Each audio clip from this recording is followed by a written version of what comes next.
secrets of true success in life. The achievers of our time are ready through the Great Mind program on NTA Oshogo to reveal to you the secrets of their success in their different vocations. The Great Mind is a program that can help you to formulate the real philosophy of success through the life history and experiences of the great men and women you will opportunity to be meeting on the program. My destiny can never be changed at all. Nothing can change my destiny, nothing can change it. Nothing can tamper with my destiny. Good destiny I choose from God. Good morning, you are welcome to another edition of that your program, The Great Mind. I'm Odeleye. On this week edition of the program, we are taking up Biodun Odeleye, the former district governor of Rotary 9130. Biodun Odeleye is a renowned estate valuer. He is a real self-made man. Through his life story, I'm going to unfold onto you. You will understand what I'm talking about. Biodun Odeleye was born in this house at Obadore's compound in Bogon Ayedari local government in December 1952 to Mrs. Felicia Adeyemi Odeleye and Pa Joseph Odeleye. He started his elementary education at St. Luke's Primary School, Bogon, in 1960. He proceeded to Bogon Odiomu Anglican Grammar School in 1966.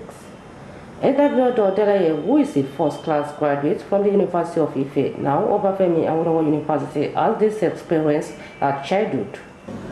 I had all my childhood years in Bogon.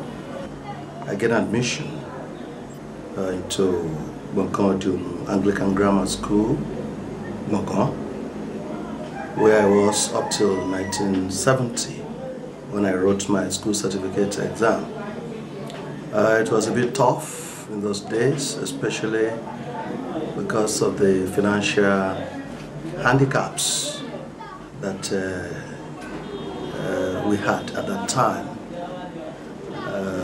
Despite all odds, I was able to graduate.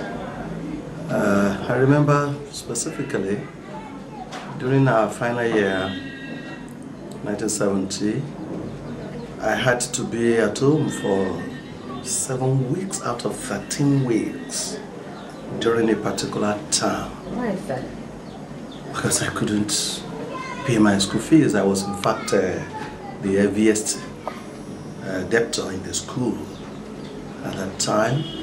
And later on I had to go back to school, stayed in the hostel without appearing in the classroom for any lectures, with the belief that I will be able to take my mates' notes to copy, and one could recall some incidences at that time when a teacher had to catch me while I was drinking gari early in the morning because I couldn't go for breakfast in the dining hall.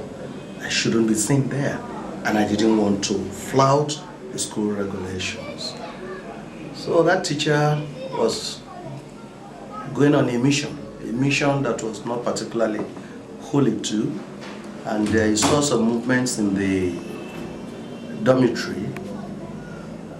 He cited me. I hid under the bed.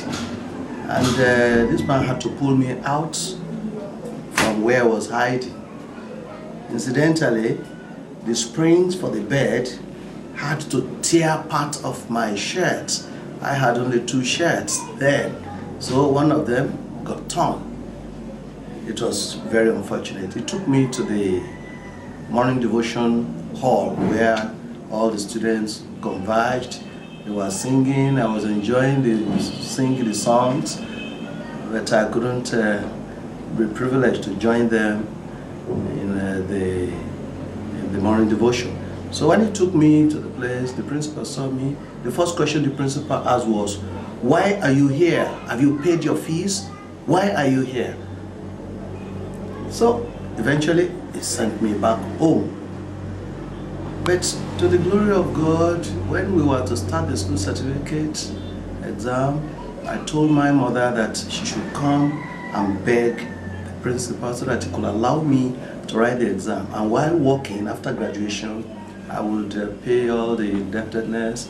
After all, they would not release my result until I had offset the debt. I told my mother, don't just kneel down for that principal. Roll on the floor until the principal will say stop. And that was what she did. Incidentally, it was practical chemistry. That was our first paper, and we were the first set to offer chemistry in that school.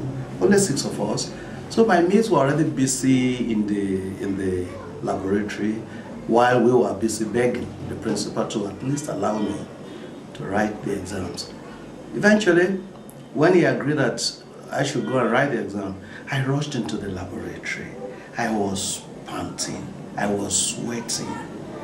As I was doing the titration, there was a flashback. I was reflecting on how my mother was rolling on the floor, to the extent that whereas I ought to have stopped my reading, I couldn't because my mind was not there. I had painted the whole thing black before I could take my reading. But eventually I still had a credit in that chemistry, to the glory of God. Well, after the school certificate exams, I became a teacher. I was at Biodun, ICC2, Nalinde, very close to P&T Onion. That was where I had a stint as a teacher, classroom teacher. I was teaching primary 2, and my pupils were doing very well because I handled them as if they were students of a private school. By December of that year, I changed to the produce inspection division of the then Western State Ministry of Agriculture and Natural Resources. As a produce inspector in training, we had to report at Onireke, where the training school was then, and I had a beautiful session during the 6-month training program. As a matter of fact, when we did our mid-course exams after 3 months, the principal of the school had to make me one of the student lecturers to teach my colleagues produce inspection regulation and produce inspection law. In fact, he gave me a nickname, Chief Prosecutor, in the class. When we finished the training, I got transferred to Ikare as a full-fledged produce inspector, and I had a nice time in Ikare, especially because it was there I developed a focus. As a private student, I had to take tuitions from Exam Success Correspondence College. Those tuitions came and I wrote my A-levels after studying for 7.5 months. Thank God, I made some principal passes and some subsidiary passes. And because I couldn't rest on my hours, 1974, I got to Ikare in 1972. By 1974, I got transferred to Lagos, the Ikeja depot of the Western Nigeria Marketing Board, where we were receiving produce from the hinterland. I was a check tester, and I was also preparing for my concessional exams. I could imagine doing pure mathematics, additional mathematics at home, reading everything up. Things that were giving us some jitters in school. I found out that one could really, with some determination, you could make some marks. So I wrote the concessional exams and I got admitted to the then University of Ife, now Bafemi Awolowo University, in 1975. And there I was admitted to read economics in the Faculty of Social Sciences. And after the first session, it was a beautiful session. It was as if I was ahead of the class. I mean, having written A-levels and things like that. So I had the best result in the faculty. So that fetched me a national award, which gave me a kind of lift financially, because I was a private student, no sponsorship from any source. I was sponsoring myself. What was your discipline again, sir? It was economics. Okay. And the Faculty of Social Sciences. You know, in the first year, we will do general courses with those reading sociology, economics, geography, and stuff like that. All those courses in the Faculty of Social Sciences. By the end of the first session, I thought I should do something I described to professional, and I had some of those people very close to my room who are reading estate management. So they gave me some gist, and I thought, okay, maybe this would be professional, so that eventually I will be able to organize myself and become a professional for once in my life. So I applied for change of course, and it was approved. I did not know what estate management was all about, but eventually we started picking up in school.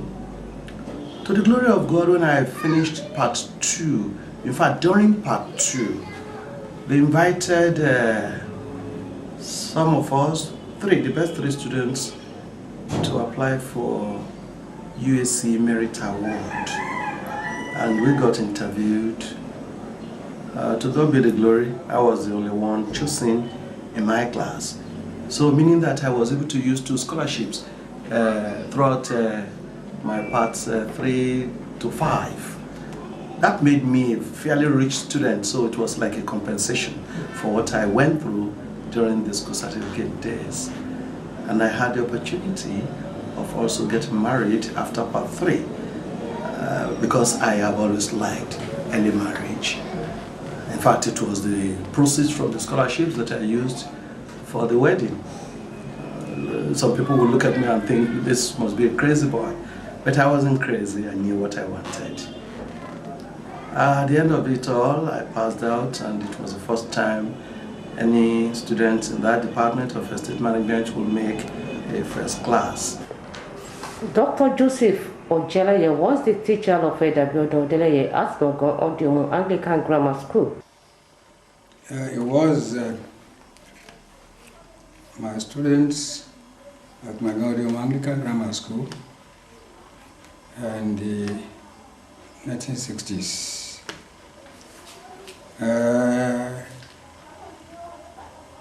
As at now, I can say he's a son of my family because he's so close and so dear to me. He passed out from Odeleye Anglican Grammar School in flying colors. Then we had grades, grade 1, grade 2, grade 3 of pass and fail, or fail. But he came out in grade 1. And there he worked for some time. Then he proceeded to the University of Ife, now Bafemi Awolowo University, where he did estate management, and he made a first class, the first ever in that department. I don't know whether anybody has broken his record. He was one of those who could not pay school fees in good time. And the only time of the examination, final examination, he was bringing home for fees. He came back. I asked him to come back, but to not allow the principal to see him, because the principal may not want to see those who have been driven out without paying fees. So he got to get notes from his mates, copied, and as I've said, he came out in very flying color. It was later, when he started work, that was able to pay his debts. In his profession, I think he's one of those to reckon with in Osun State, Oyo State, or let me say generally in Nigeria. Having worked for others for some years with full commitment and dedication to duty, Biodun Odeleye later established his own company. I joined Mrs. Judy Taiwan Company as a pupil estate surveyor, and I had a rapid growth in that firm. I very shortly became an associate partner and later a partner. But we floated Mrs. Biodun, Odeleye and Company in 1981, February, to the glory of God. I am principal partner, and we have offices in some parts of the Federation of Nigeria: Lagos, Ibadan, Ikeja, Abuja, Oshobo, and Akure. That is what I am up to today. Elder Biodun Odeleye, who joined Rotary Club in 1983 as a chartered member of Rotary Club Oshodo, later became the district governor of Rotary 9130. I joined Rotary in 1982-83 as a charter member of the Rotary Club of Oshobo. We just gathered some friends, like minds, and thought we could serve humanity. On and on, I was coming all the way from Lagos, Ibadan, especially because we meet on Wednesdays, and in particular, Wednesday is my day in Lagos. So I would rather close early so that I could join the fellowship in Oshobo on a Wednesday. In fact, at that time, sometimes I would make 100% attendance in a year. And some people felt that, yes, I was really committed. So by 1988-89 Rotary year, after having served as Sergeant at Arms, Assistant Secretary, Vice President, Director of some avenues of service, I was made President of the club. And that was a very important year in the life of that club, because that was the year we donated a 30-bed pediatric ward. We called it Rotary Ward of Hope to the State Hospital, which is now Lautech Teaching Hospital. The inauguration of Elder Biodun Odeleye as the district governor was a memorable event. I wish to end this address by expressing our confidence in the ability of Elder Biodun Odeleye to carry Rotary International District 9130 to greater heights. I am glad to know that Elder Odeleye is a worthy fellow, accomplished professional, passionate philanthropist, and a very good singer. The tenure of Elder Biodun Odeleye as the district governor was full of achievements. It was really a challenging year. God achieved so much for the district during that year, and we were able to motivate clubs generally in the district 9130. We were able to motivate them to launch projects, to commission projects for the records, because I challenged everybody to be part of history. In fact, we developed a theme for that year, and we called it Something to Celebrate, Ready to Make a Difference. And every club president was motivated to make a big difference.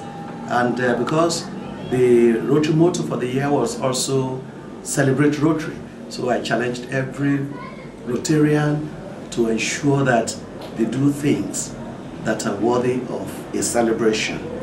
And we had monumental projects for the records for that year, to the glory of God.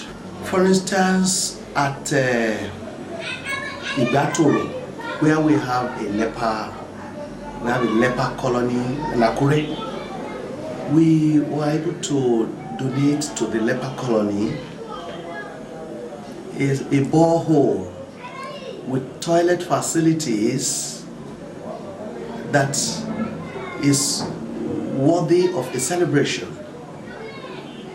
And some of the inmates at that leprosarium were able to take a bath under showers for the first time in their lives.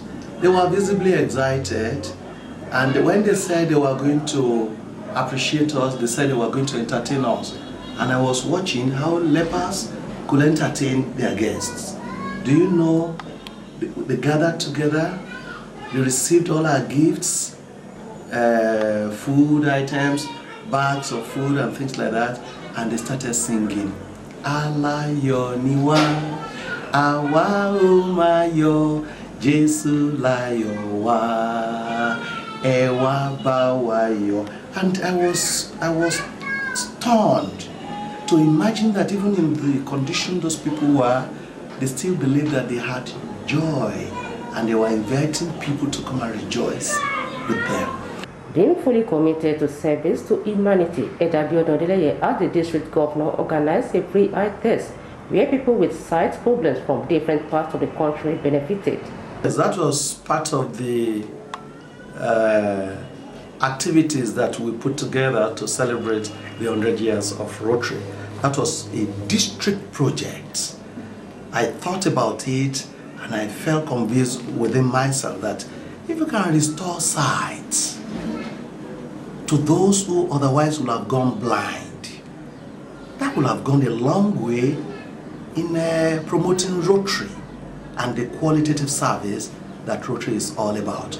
So we decided that we should organize that program. I made some people chairman of the committee, another person, that's the chairman of the committee then was Dr. Bola. The consultant to the committee, that was PDG Raymond, who contacted his friends in banks and were able to raise funds for that project. We had cataract operations operated upon on 50 patients, and we gave pairs of glasses and drugs to hundreds of other patients. It was the talk of the town. People came all the way from Lokoja to benefit from that project. People came from Oshogo, from Ibadan. And in fact, there was a particularly interesting case of one woman who was sponsored to that program by the Rotary Club of Ibadan West. The woman had the two eyeballs blind. She couldn't see for about 3 to 5 years before that program came up. And when they operated on her, initially they wanted to refer her to a teaching hospital. But I said, on my honor, please attend to this woman. And the experts who came, the ophthalmologists, they operated her 2 eyes. And when they removed the cotton wool after some days, and she was able to see, she was rolling on the floor, that she could still see with these 2 eyes. Justice Bola Babalakin is Biodun Odeleye's mentor. He is an achiever and is a man of great integrity. Right from the word go in school, he has shown signs of leadership, and I have been very much impressed by his activities socially and in respect of his work. In his work, he has reached a very high stage where he is welcome and admired. Socially, he is one of the youngest persons that have attained the enviable position of governor of Rotary Club. Chief Olabiyi Odeleye, who is the uncle of Biodun Odeleye, exposed his good virtue as the pride of Odeleye's family and Gbọ̀ngàn town. Àbúrò mi ni, ọmọ mi ni, èèyàn dáadáa ni, torí pé èèyàn dáadáa ló bí a, òun náà gan èèyàn dáadáa ló náà wá yà inú ìlú yìí. Ó jẹ́ alákòóso kan tí ó jẹ́ pé àwọn èèyàn tí wọ́n jẹ́ ìkàn ńlá bíi Babalákin, bíi Kábíyèsí, bíi Dr. Tóyọ̀sí, gbogbo àwọn èèyàn ńláńlá bẹ́ẹ̀ ni a jẹ́ ẹnìkan tí wọ́n nífẹ̀ẹ́ rẹ̀ tí wọ́n sì kó mọ́ra torí pé Ọlọ́run fún un ní ọgbọ́n àti òye téèyàn fi lò tí aráyé fi fẹ́ràn èèyàn.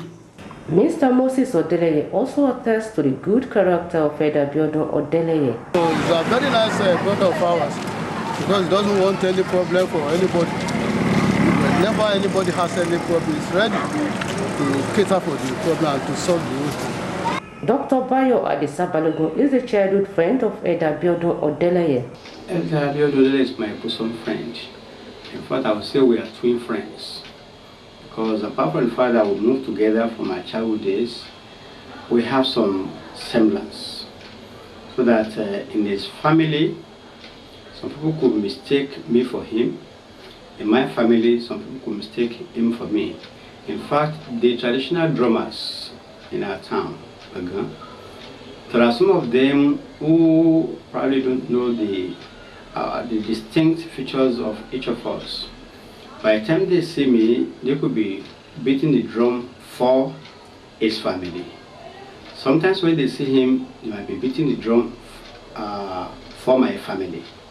So we are that close. Elder Biodun Odeleye has this motivation. I think in life somebody has to be hardworking before you ask for the grace of God. My first motivational factor is the grace of God, divine grace that I enjoy.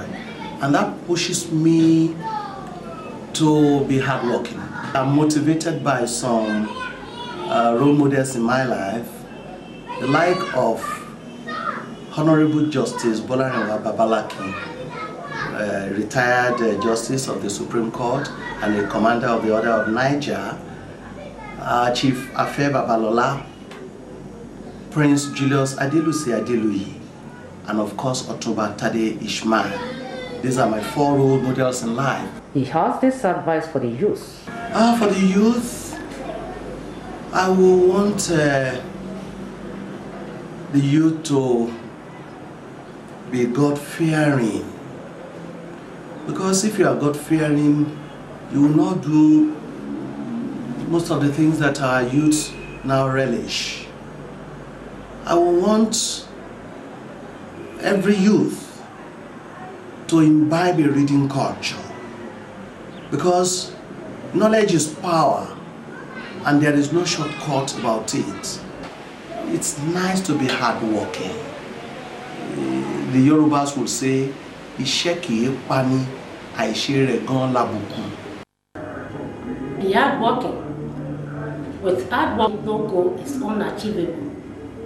On that note, we are ending this week edition of the program, The Great Mind. Join me next week for another edition of the program as I bring on to you another great mind of our time. Till then,